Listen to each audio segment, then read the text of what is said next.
Hi, welcome back to the Roadhouse. My name is Amy Hoff, and this is a vlog about drifting. So today I wanted to tell you guys a little bit of background and history about me and why I chose the life that I did, living on the American road and also around the world as a drifter. I've basically never stopped traveling. I have occasionally lived in places for more extended periods of time, but never really with an eye to settling or anything like that. It's just really not what I want. So when I was a kid, my dad used to rebuild muscle cars. He was also a bar fighter, so I had this very macho American, person to look up to in my upbringing. I have a younger sister who didn't quite get the same, interest and love of the American road and of American vehicles in particular that I did, but I loved muscle cars since I mean, I can't even remember not loving them. That's kind of the first memories I have as a kid.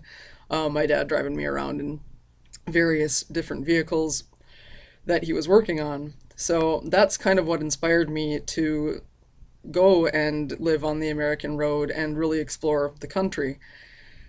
One of the things that I would notice, like in diners and bars and basically everywhere, all over the nation, was that people would tell the same stories all the time. Like suspiciously similar stories. So you'd be in like Florida or Washington or Kansas or wherever, and you would hear the same exact thing. Like, not something similar, something so bizarrely specific that there's no way that that could have happened exactly the same way to those exact, or all those different people. And that's when I started collecting monster stories. And I love monster and ghost stories and stuff. I always did, even as a kid.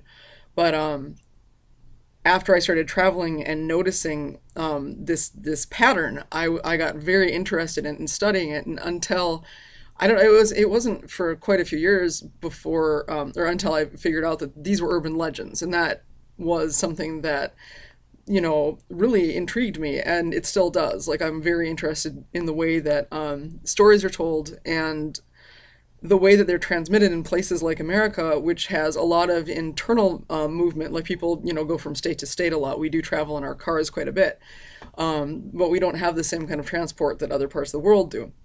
So we kind of go from this like isolated society to these meeting places, and these are how stories were passed.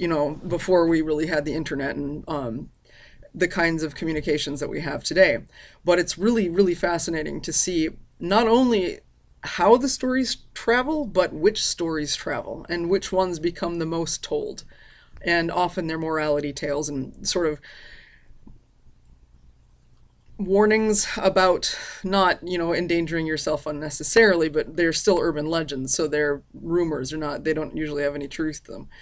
However, it's a really interesting way of studying how we, tell stories now, and what stories even now interest us, and the ones that, become viral, I suppose, online.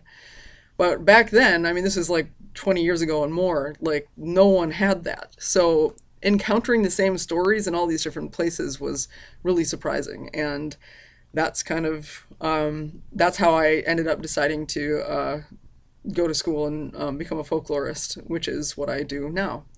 But I will tell you one thing: no matter how many years have passed by, there is nothing like the American road.